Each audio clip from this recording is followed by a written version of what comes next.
Hello, everyone. I'm Chester44, also known as Fly, and welcome to this Let's Play of Wrath of the Righteous. Last episode, we went out and, believe it or not, managed to find Woljif again. So he's part of our party again. Now that that's been taken care of, we need to get back to Dresden and take care of some other things going on. But before we do, I can get you over here and clear out this force, which I really want to get cleared out.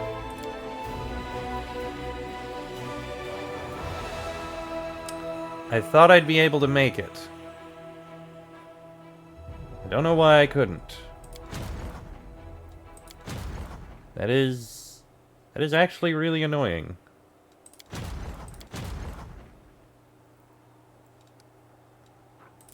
Hang on.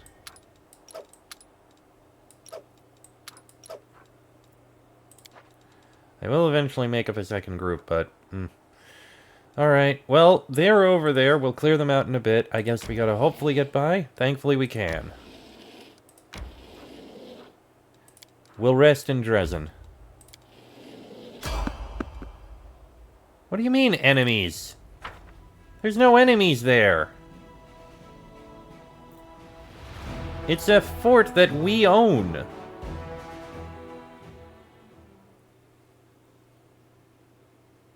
We won't fall here. I swear it. Well, that makes absolutely no sense. No glory without risk.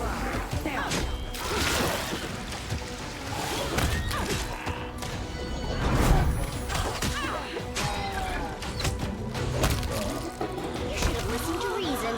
I have no idea how that happened. There were no enemies there. It's a fort that we own. I don't get it. Now, as we were doing, back to Dresden. Well, we could go right to the Citadel. Let's head right to the streets and go talk to Woljif. Then we'll start managing things. So I think we got a few things to deal with level-wise. There we go. Okay, first things first. Woljif, I know you have levels, but before we give you levels, I need to teach you spells. That way we know whether we have any to add. Wow, you're learning quite a few spells. And that is... all... oh, wait!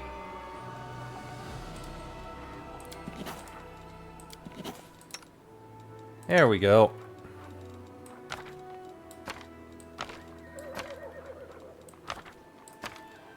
Alright. Oh, one more. There we go.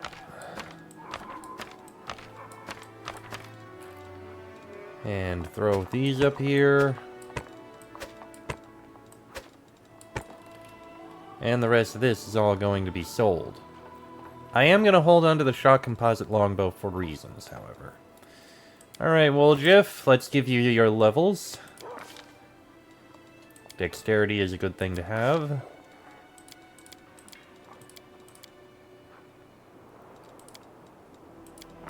Give you all those. Rogue talent. Okay.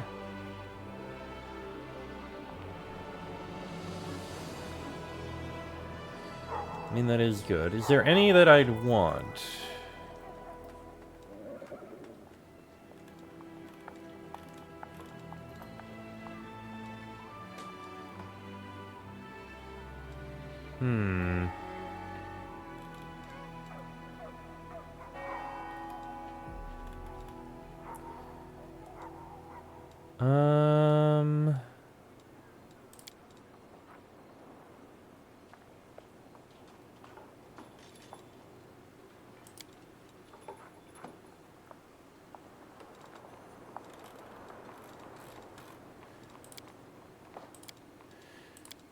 I think you already have weapon focus. No, you don't. You don't have weapon focus, of all things.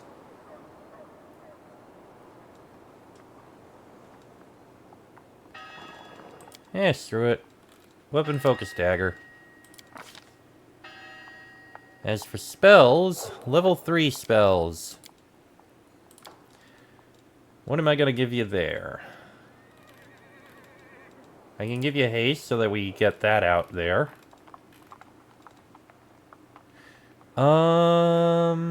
Vengeful Comets is spell.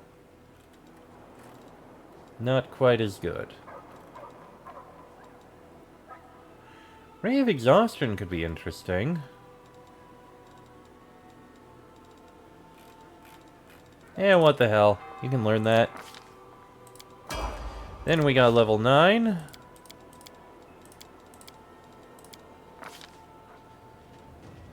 Arcane armor training doesn't help. Piranha Strike could be good. You don't have Blind Fight. You're taking Blind Fight.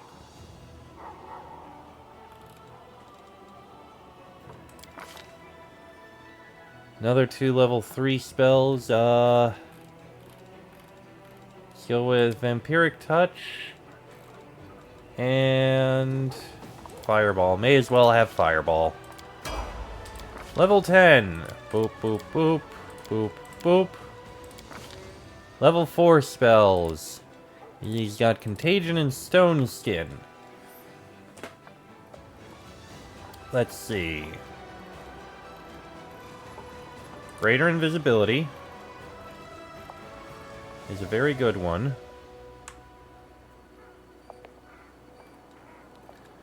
And let's see.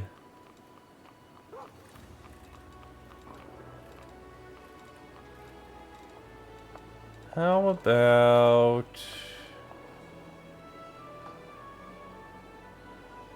Enervation? We'll give that one a go. And now, his mythic level, his mythic feats. He's got Abundant Casting. He will get improved Abundant Casting. Flawless Attack, ooh, Mythic Sneak Attacker. Additional 1d6, Spell Penetration. Your penalties on attack rolls for fighting with 2 weapons are reduced by 2. Yeah, there's a lot of good ones for you. Hang on. What does he lose as... Let's see.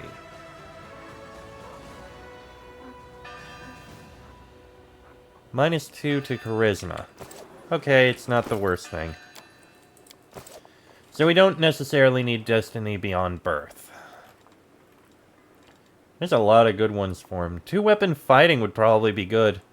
I mean, 2-weapon fighting, spell penetration, mythic sneak attacker, flawless attacks. They're all good. We'll go with 2-weapon fighting, though. And for level 3, improved abundant casting. Alright. Now let me set up your spells. Okay, you've got a load of tier 1 spells. I'll give you a stunning barrier for the sake of it. Tier 2 spells. You've got a bunch of things. I guess this one will work. Tier 3 spells. Give you a haste. And give you a ray of exhaustion. And tier 4 spells. Couple greater invisibilities, a stone skin, a contagion, and a couple enervations. That'll do. And do we have anything inventory-wise? No special daggers for you. You can't wear any armor, and we have no accessories. Okay then. We got nothing for you. I'm gone. Let's go sell this bit of loot and see if you have anything to say about everything going on around here.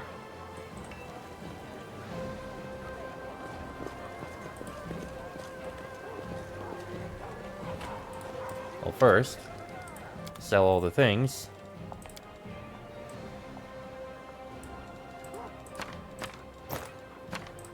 including all the books.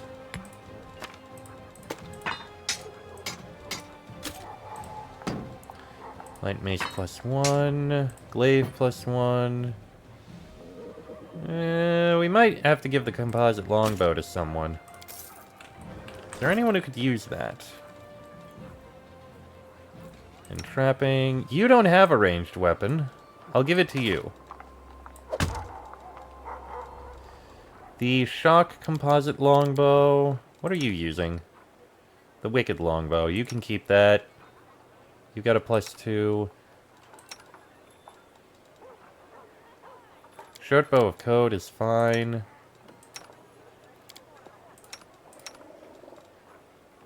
King composite longbow +2.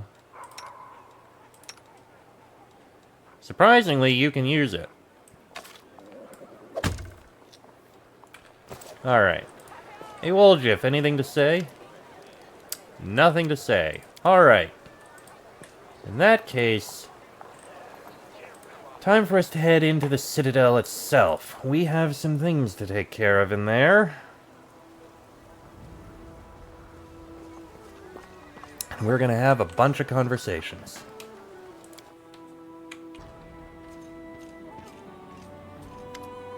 Before you stands a tall, fit man whose dark hair is already tinged with gray.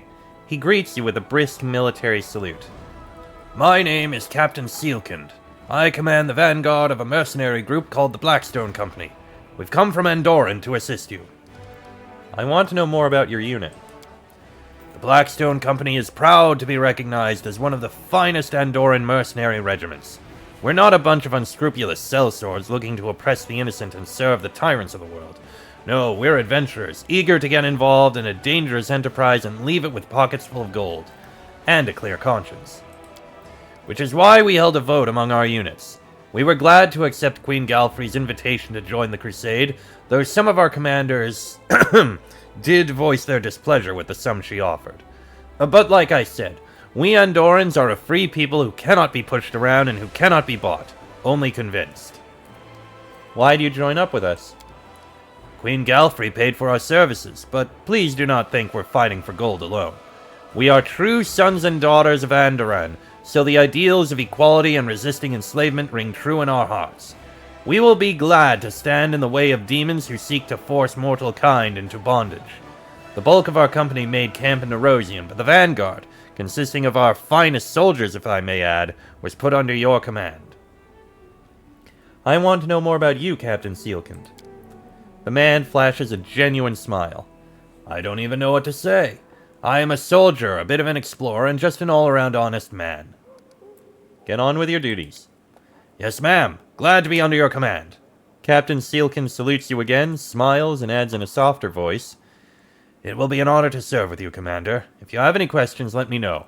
If you need to talk, I'd be happy to lend an ear. Erebeth said that we're under threat from demons with unusual abilities, like that Nabasu that attacked your army at the Lost Chapel. They're very powerful and they're growing in number. You haven't found out where they're coming from, have you? Harushale looks around shyly and continues, lowering her voice as if entrusting you with a personal secret. I'm not sure, but I think I have a lead. I know where to find someone who can lead us to the source of their power. Who are you talking about? A hag by the name of Jerunica. She used to live here before the fall of Sarkoris, but when the demons invaded this world, she happily took their side. The old cannibal knows many secrets. You just have to make her talk. Does this Jerunica also have special powers? Her? I doubt it. But still, be careful. She is a very old, very sly creature, and she's incredibly dangerous. Where can I find this informer of yours? The place is called the Green Gates. I'll show you how to get there. Long ago, before the World Wound, there was a Sarkorian fortress there. Then the Crusaders built a small chapel, but for many, many years the place has been home to nothing but abomination and squalor. How did you find out about this? Arushale quickly looks at the faces of those present and seems to curl in on herself. Quietly, almost whispering, she says, a long story. I will tell you when we get there, alright? Thanks for the tip. Happy to help. It's just... Arushale looks around cautiously again and lowers her voice. You won't go there without me, will you? I want to personally make sure this monster doesn't escape you. Okay, then. Oh, these guys. Grandma Gretlin lowers herself into a bow. Good day, your commandership. It is we, the artistic board of the next door theater. We are still working on our piece about your heroism. We have even taken on a few new crew members. We now have a master of stage equipment and scenery. It's my granddaughter, Tina. Tina, say hello to her commandership. We are faced with another dilemma. We simply can't decide on a climactic moment for the act that's all about the Battle of Dresden. Here, you listen to the options. Grandma Gretlin holds a scroll up before her eyes and begins to read, running a gnarled finger along each line. Option 1. The commander, so that's you, launches herself out of a catapult and smashes down the fortress wall, allowing the enemies to rush inside. Option 2. The commander, that's you again, masquerades as a Baelor and creeps into Dresden in disguise, and then opens the gates to the Crusaders. Option 3. The commander, so that's you again, rides to the attack on an enormous mountain goat. Or should we call it a battering ram? And it breaks down the city gates. Well, what say you? The version where I launched myself out of cross-dressing as a Baelor. That's true. Technically, Baelors are male. Okay.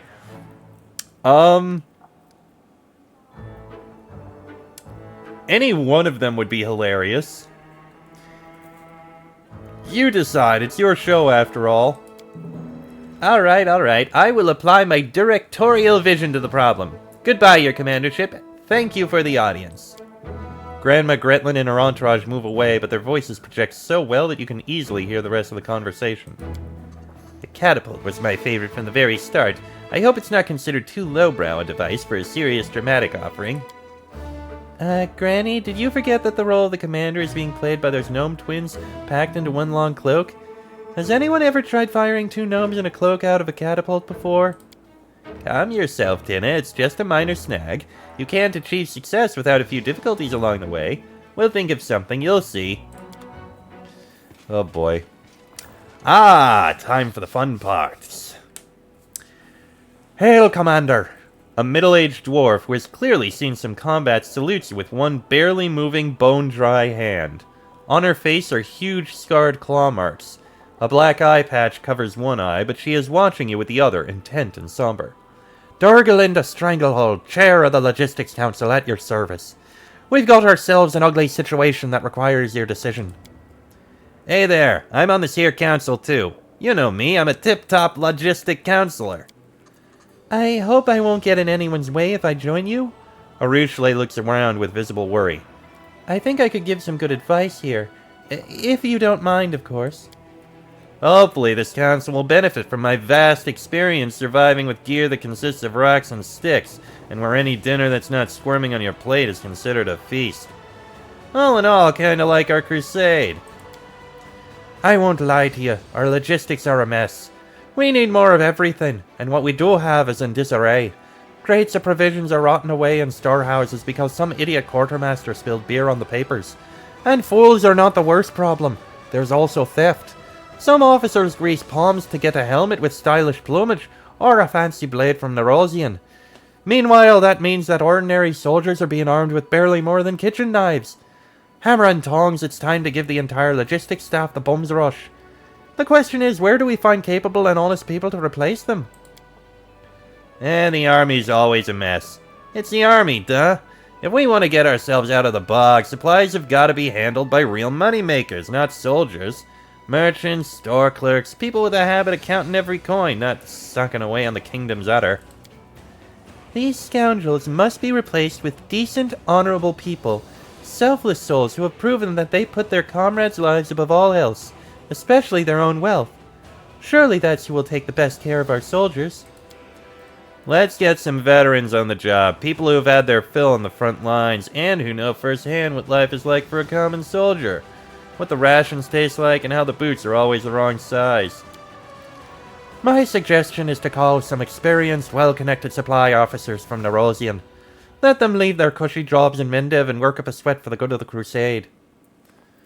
This is one of our councils. We're gonna have 4 of them. This one is in charge of logistics, and we'll have our companions giving their own opinions on everything.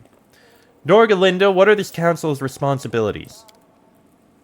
The Logistics Council deals with all matters relating to supply in the army. Most issues will be trivial and undeserving of your attention. However, from time to time, serious decisions will need to be made, and that's when I'll convene the council. I have questions for the council. As you wish.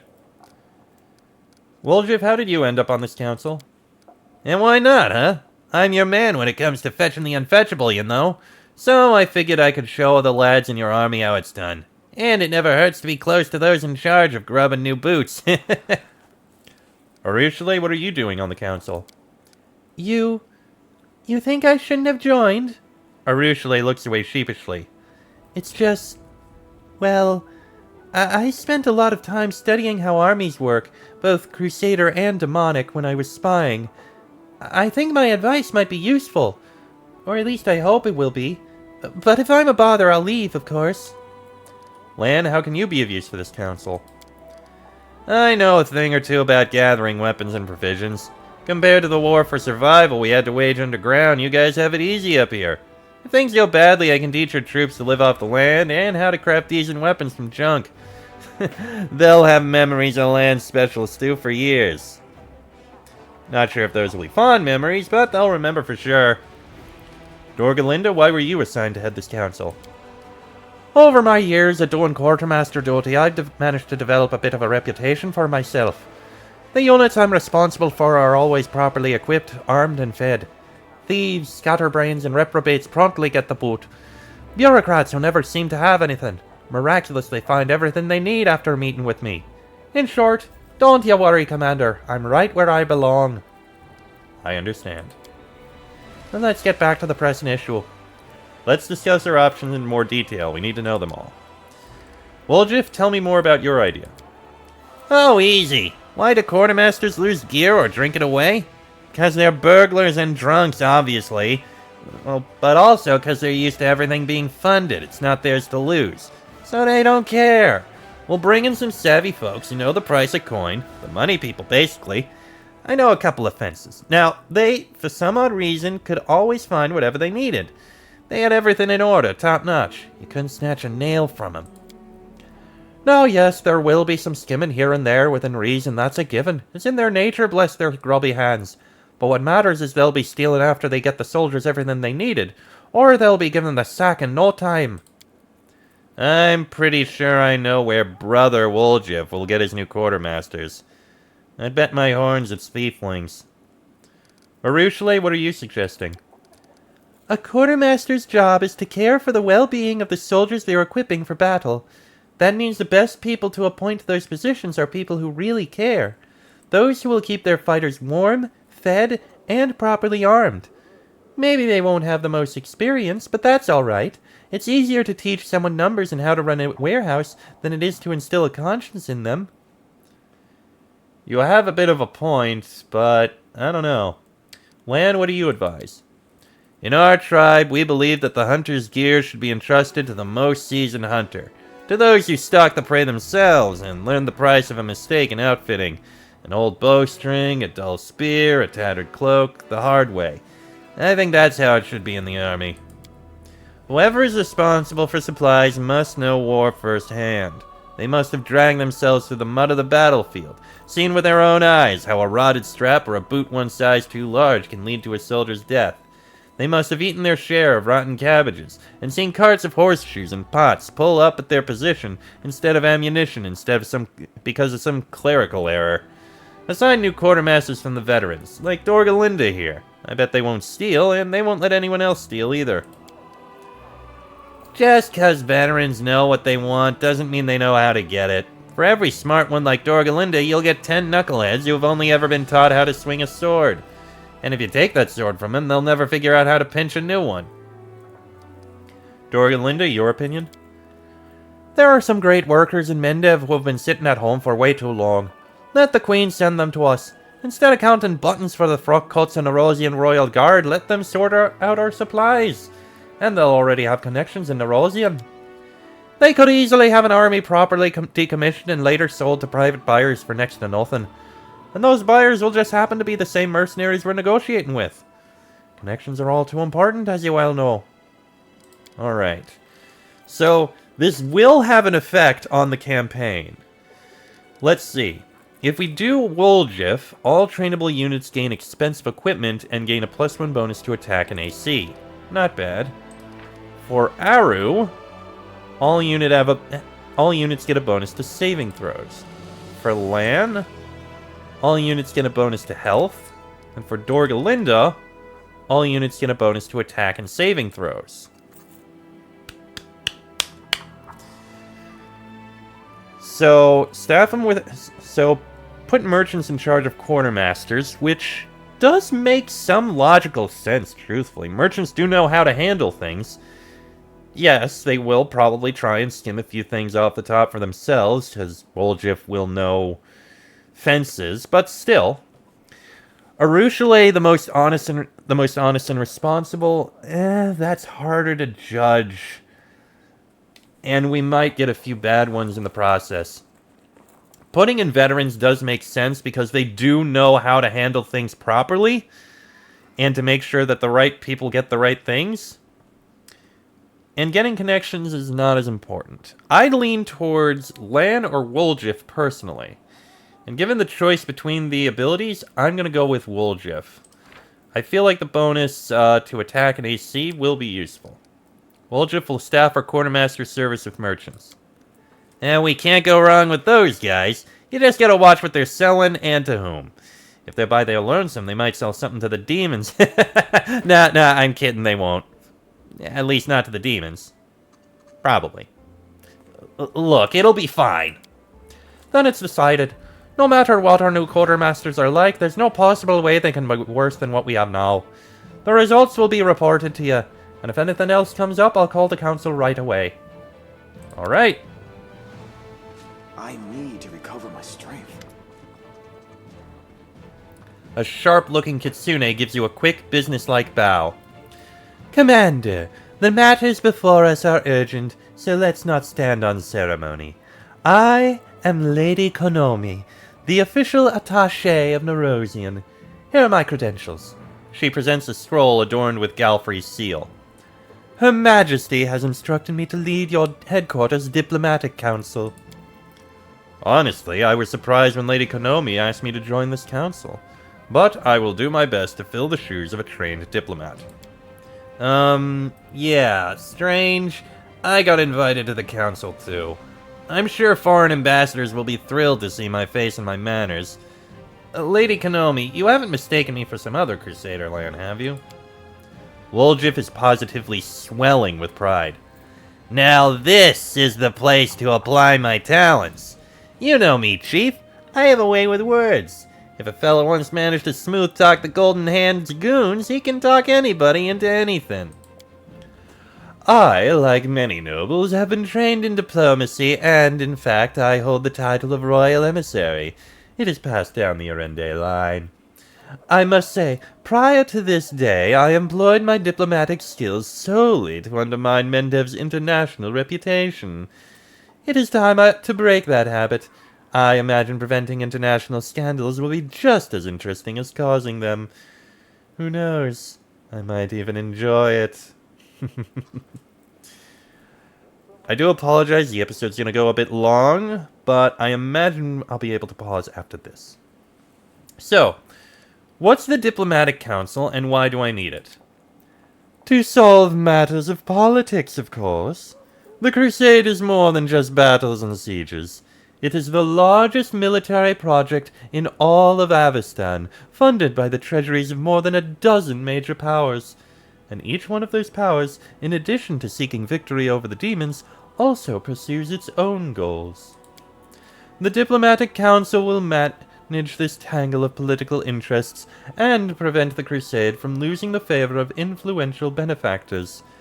And while we're at it, ensure that Nerosian remains satisfied with the state of affairs.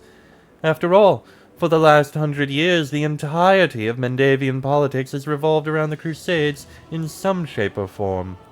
That is why the capital has sent me here, to observe, offer suggestions, and keep the diplomatic situation under control. I see. You've been sent to keep an eye on me. Whatever gave you that idea, Commander? I'm not an overseer. I'm your loyal advisor. I do not intend to meddle in the way you run things, just consult with you in cases where the price of error is too high.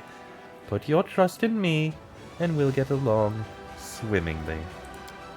After all, none of us here want to see Cheliax and Droom at each other's throats, trying to settle their dispute by using their influence on us as political leverage. Am I wrong? And I doubt you would like it if we made enemies in the ranks of Nerosian nobility who would attempt to undermine your war effort. This won't happen as long as you trust my experience. Tell me more about the Royal Council. What is it?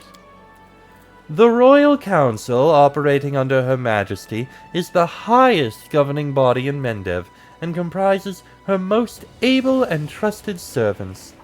It is responsible for day-to-day matters of state. They are the hands and voice of the Queen. The Council has gathered people from all walks of life. Some of them are nobles, but many more are citizens of humble origins who earned their positions through their wit. Many are rich, but a fair number of them are of more humble means. Some are pious and pure of heart, like Lord Inquisitor Castori and Captain Jaspar of the Crusader Heralds. Others are more flexible and ambitious, but each of them faithfully serves Mendev's cause. I have a question about the composition of this council. Do you find someone's presence surprising? Socio's never had to deal with diplomatic concerns before. Oh, that won't be a problem. In my homeland, Tianzia, inviting clerics and paladins of Shellen, the Lady of Chrysanthemums, to take part in diplomatic missions is a common practice. They may not be politicians, but they are perceptive, advocate peace, and favor balanced solutions. I'm flattered by the respect that the worshippers of my goddess receive in Lady Konomi's homeland. I won't let you down, Falai Galason, and I'll make every effort to prevent our friends from becoming our enemies. Why did you want Darin to take part in the council, although I can guess why? Why, because of Count Arende's influence, naturally. He's a Mendavian aristocrat. The nobility will be inclined to listen to his opinion. And, by ensuring the support of the nobles, we'll find ourselves powerful allies. Darin sneers back at her. Oh, believe me, Lady Konomi, I will exert all my effort and influence to make this council's job exciting. Why did you choose Lan to join the council? Oh, we diplomats call this little trick Mysterious Gorundi Prince. During negotiations, it's always useful to have on your side a representative of some obscure but potentially populous and powerful nation. Without knowing what they're up against and how many mongrels there are, our diplomatic partners will have to contend with this dark horse. So, Mr. Lan will be our mongrel prince. If we're negotiating with foreign ambassadors and I make this sign... Lady Konomi crosses her fingers in an intricate gesture. You immediately start talking about how offensive their proposition is to the mongrel people. Do we have a deal, Mr. Lan? Lan scoffs and glowers at Lady Konomi. I suspected that the word diplomat was synonymous with fraud, but I thought you would be deceiving me, not deceiving others of my help. No, that's not an option. I can represent the Mongols in negotiations, but I'm not going to lie through my teeth. And what's Woljif doing on this council? I doubt he knows anything about politics and diplomacy. I can see that this tiefling possesses a keen mind and the most important trait in politics, a complete lack of conscience. He would make a terrible leader, but he'll prove useful to you as an advisor. Wow, not even hiding it. Yep, I traded my conscience for a cherry roll back when I was a kid. Hey, what do you mean terrible? Tell me about yourself, Lady Konomi. Who are you? Lady Konomi lowers her eyes in a show of modesty. Oh, it's unbecoming of a diplomat to talk about themselves at length, but how am I to refuse you? I come from Tianzia, from the noble Kitsune. Like any Kitsune, I have always been curious to a fault, and my adventures brought me to Avestan. And here, in your lands, I met my first and true love, politics. I've served as a diplomat in the courts of 6 different sovereigns, but working for Her Majesty turned out to be the most interesting of all.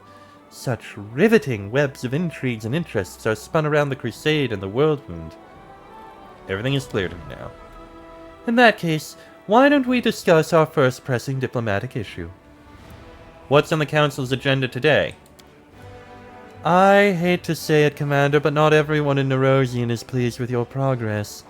Some believe that, to use their words, you are out of control and fancy yourself an independent leader. It wouldn't surprise me if you encountered supply disruptions in the near future. I would suggest quelling their anger. Show the capital you haven't forgotten about the chain of command. For example, you could hold a parade in honor of Her Majesty. If we need to demonstrate that we're keeping Nerosian in mind, why don't we invite the capital's high priest to Dresden for a religious festival?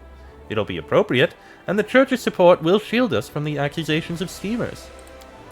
Pander to the naysayers? I think not. I propose we hold a parade in your honor, Falai. This is your victory, and if Cousin Galfrey wants to show off in front of the soldiers, she's welcome to capture something of her own. Land's eyes flash with anger. Are they out of their mind? We've got a whole Dresden full of soldiers who need medicine, food, and weapons. Until everyone has been taken care of, we can't waste a single coin on pointless celebrations. We gotta show we're loyal? No sweat. We'll grease some palms in the Royal Council and they'll sing songs about how we're all devoted and well behaved. What did I do to incur Nerosian's discontent? You were too good. You reclaimed Canabres, you won the Battle of Dresden, you're a menace to the World Wound. Your authority grows, and the influence of the Queen's confidants diminishes. This creates the impression that there's only enough space for you at the top. The members of the Royal Council are afraid that you will muscle them out of the political arena altogether. After all, if you're doing so well, maybe Her Majesty doesn't need them that much. Therefore, they might try to discredit you, impede your war effort, reduce the scale of your victories. Make some concessions and they'll see that you're open to negotiations. Let me hear the opinions of my advisors. Whatever for? Aren't the wishes of the capital obvious enough? Although, very well, let us hear their counsel. Social, how does inviting the High Priest to a festival help us? Without a doubt, we should remain loyal to the Queen and respect the hierarchy. But that doesn't mean we have to kowtow to the Royal Council whenever they ask. I think we should neither do their bidding nor seek to quarrel with them. Rather, we should try to take the middle path. I like the way you think. The High Priest of Nerosian is a powerful figure, yet he's not a schemer or a politician. By inviting him to the festival, we'll both show that we're not cutting ties in Nerosian, and let them know that we have influential friends that are not about to buckle under to the Royal Council. The High Priest, not a schemer. I mean, I haven't met him or anything, but you won't find bigger thieves and swindlers in this world than the Church. We'll end up donating half our spoils before we know it. It's better to hobnob with the most crooked clerks than with holier-than-thous. Darren, what's the point of taunting the capital by throwing a parade in my honor? There's a fine line between taunting and setting boundaries, and between showing respect and putting on a collar. Mind you, I'm not suggesting anything treasonous or disrespectful. A parade in honor of the true heroine of Dresden and Canabres. What could be more natural than that? Besides, a healthy amount of disobedience guarantees that people won't pester you with lectures and nonsense as often. A dozen tutors responsible for my upbringing can attest to that. Provoking the capital would be unwise. We're trying to avoid unpleasant consequences, not expedite them. I'm sure that was merely an extravagant jest on the Count's part. Lady, you don't know Darren! Land, do you think ignoring the capital's worries is a good idea? And what are they gonna do about it? We're the ones protecting them from the demons, not the other way around. Having loyalties from the capital is great, but there are more important things, like having the loyalty of our own soldiers.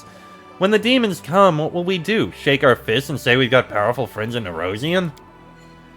Why, that's true. Who needs to stay friends with those who supply you with provisions, recruits, and weapons? And there's certainly no reason to fear that base jealousy and envy at the sight of your glory might get the better of common sense. Because that has never happened before. What, we're just gonna start handing out coin to soldiers? Yeah, you know what? If I were a capital bureaucrat, I would have gotten antsy and cut our supplies too. It's an obvious sign that we're buying our troops' loyalty before we throw a coup. Woljif, how will bribes solve anything here? I reckon the only thing all those fat-ass bureaucrats care about is us hogging all the glory and loot and leaving them with bupkis. If we share the wealth, they'll be yelling their brains out about how great we are because they'll be lining their pockets with each of our victories.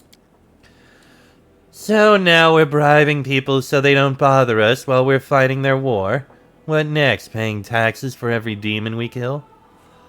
Oh, my throat. Lady Konomi, what good will a parade in Her Majesty's honor do? It will be symbolic and affordable. Show them how much you respect and value Her Majesty. Make a curtsy to those who pay for your arrows, swords, and bread. The Royal Council has power. You don't want to turn those patrons into adversaries and test whose influence is greater, yours or theirs. Please them and they will stop worrying about your loyalty, and you will be able to focus on your war. So let me get this straight. Hiding behind our backs and buying them their safety from the demon invasion with bread and other people's lives as a new form of charity? Are you sure we shouldn't go to them, drop to our knees, and thank them for allowing us to die in this war? Everything's clear.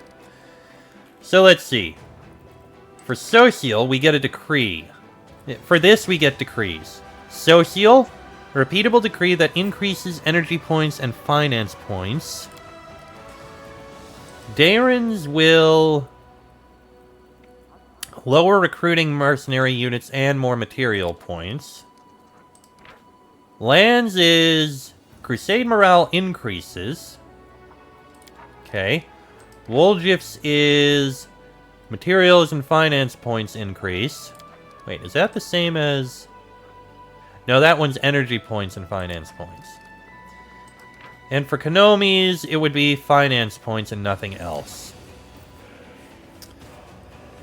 Of all the choices, Darren's is literally basically just going fuck you to the people in charge. Not gonna do that. Lan's is also kind of going fuck you, I don't care what you think. And Konomi's is basically bowing and scraping before them. Which I don't know if I necessarily want to do. Woljif's and Social's are the most interesting, but Woljif's feels a bit underhanded bribing them. I'm gonna go with the middle path Social suggests. Invite the High Priest and Nerosian to the religious festival. A moment, Commander. I understand that you're used to being the highest authority in all matters, but political decisions are an exception. I am a professional in this field. You are not. By ignoring my recommendations, you are not only deliberately seeking conflict with the capital, but disregarding common sense as well. I urge you to reconsider. You invited my companions to the diplomatic council and now you refuse to listen to their opinions? I'm simply suggesting that you give your companions time to find their feet in the council and to grasp the principles of being a diplomat. Also, if they weren't on the council, your decisions could be mistaken for the decrees of a tyrant. And that is definitely not the public image you need. Ah, now I understand the role that I've been given, Lady Konomi. I'm supposed to stand in a pretty doublet and keep my mouth shut. I can promise you the former, but not the latter. You think you have the right to talk back to me? She shrugs disarmingly. I do hope you'll forgive me this little revolt. I am merely doing my job by trying to satisfy my superiors from the capital, who are, incidentally, your superiors as well. Don't tell me what to do. We are inviting the High Priest, that is all. I cannot challenge your decision. However, I have no choice but to inform the capital that you have disregarded my recommendations. Actions like these are precisely what gave Nerosian cause for concern, Commander. I hope you will revise this defiant stance in the future. I'll see to it that the High Priest receives a proper welcome, and let him know that the strength of our faith is just as absolute as our loyalty to Mendev. And with that, we can bring this meeting of the Diplomatic Council to a close.